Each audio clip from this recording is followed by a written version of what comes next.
कि अब कुछ होश नहीं है, तू मुझको पिला देगा क्या?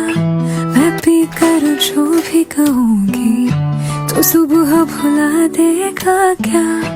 तू बाहों में रख ले 2 पल, फिर चाहे दूर हटा दे।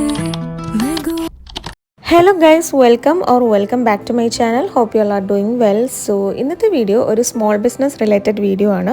ഒരു ഫാൻ ബൊക്കെയും ഫ്ലവർ ബൊക്കെയും ഒക്കെ ഉണ്ടാക്കാനുണ്ടായിരുന്നു. അതിൻ്റെ ഒരു ചെറിയൊരു ട്യൂട്ടോറിയൽ വീഡിയോ. ഫുള്ളായിട്ട് വീഡിയോ എടുക്കാൻ പറ്റിയില്ല. അതായത് ഇത് ഉണ്ടാക്കുന്നതിൻ്റെ ഫുൾ വീഡിയോ കറക്റ്റായിട്ട് നമുക്ക് റെക്കോർഡ് ചെയ്യാൻ പറ്റിയില്ല. ഒന്നാമത് ഇതൊരു ലാസ്റ്റ് മിനിറ്റ് അർജൻറ്റ് ഓർഡർ ആയിരുന്നു.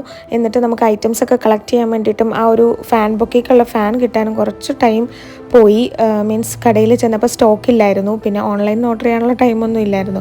അങ്ങനെ ഒരു കുറച്ച് ഡിലേ വന്നു. അതുകൊണ്ട് തന്നെ ഫുൾ ഈ ഒരു ഫാൻ ബൊക്കെ ഉണ്ടാക്കുന്നതും ഫ്ലവർ ബൊക്കെ ഉണ്ടാക്കുന്നതും കറക്റ്റ് സ്റ്റെപ്പ് ബൈ സ്റ്റെപ്പായിട്ട് എനിക്ക് റെക്കോർഡ് ചെയ്യാൻ പറ്റിയില്ല.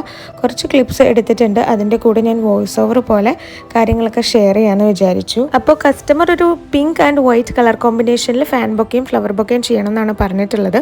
അങ്ങനെ ഫാനും ഫ്ലവേഴ്സും നമ്മൾ ആ ഒരു കളർ കോമ്പിനേഷനിലാണ് എടുത്തിട്ടുള്ളത്. പിന്നെ ഈ ഒരു ഫ്ലവേഴ്സൊക്കെ ഒട്ടിച്ചത് ഗ്ലൂഗൺ യൂസ് ചെയ്തിട്ടാണ് കേട്ടോ. ഗ്ലൂഗൺ യൂസ് ചെയ്താലാണ് നല്ല സ്റ്റിക്കായിട്ട് അവിടെ ഇരിക്കുകയുള്ളൂ. അങ്ങനെ ഫാൻ ബൊക്കയുടെ പണി ഞാൻ തന്നെ ചെയ്തു. പിന്നെ ഫ്ലവർ ബൊക്കെ എൻ്റെ ഫാദറാണ് ചെയ്യാൻ എന്നെ ഹെൽപ്പ് ചെയ്തിട്ടുണ്ടായിരുന്നത്. അങ്ങനെ ഇത് കൊടുക്കുന്നതിൻ്റെ അന്ന് രാവിലെ എടുത്ത കുറച്ച് ഫോട്ടോസും വീഡിയോസൊക്കെയാണ്. നല്ല അത്യാവശ്യം ക്വാളിറ്റി നല്ല സ്പീഡും ഉള്ള ഫാനായിരുന്നു. അതിൻ്റെ കൂടെ നമ്മൾ ഫ്ലവേഴ്സൊക്കെ വെച്ചിട്ട് ഈ ഒരു രീതിക്ക് സെറ്റ് ചെയ്തെടുത്തു. അതുപോലെ ഫ്ലവർ ബൊക്കയുടെ ഫൈനൽ ലുക്ക് ഇങ്ങനെയാണ് വരുന്നത്. രണ്ടും ഇഷ്ടപ്പെട്ടോ ഇല്ലയോ, എന്താണ് നിങ്ങളുടെ അഭിപ്രായങ്ങൾ, സജഷൻസ് ഒക്കെ എന്തായാലും കമൻറ്റ് ബോക്സിൽ പറയാൻ മറക്കരുത്. പിന്നെ എന്തെങ്കിലും ഓർഡേഴ്സോ കാര്യങ്ങളോ ഉണ്ടെങ്കിൽ കോൺടാക്ട് ചെയ്യാൻ മറക്കണ്ട. ഡീറ്റെയിൽസ് ഡിസ്ക്രിപ്ഷൻ ബോക്സിലും കമൻറ്റ് ബോക്സിലും പിൻ ചെയ്തിട്ടുണ്ടാകും. പിന്നെ അതുപോലെ ഈ ഒരു വീഡിയോ യൂസ്ഫുൾ ആയിട്ടുണ്ടെങ്കിൽ എന്തായാലും മറ്റുള്ളവരിലേക്ക് ഷെയർ ചെയ്യുക. ചാനൽ സബ്സ്ക്രൈബ് ചെയ്യാൻ പിന്നെ പ്രത്യേകം പറയണ്ടല്ലോ, എന്തായാലും സബ്സ്ക്രൈബ് ചെയ്ത് സപ്പോർട്ട് ചെയ്യുക. അപ്പോൾ ഇത്രയേ ഉള്ളൂ ഇന്നത്തെ video. Thank you for watching. By.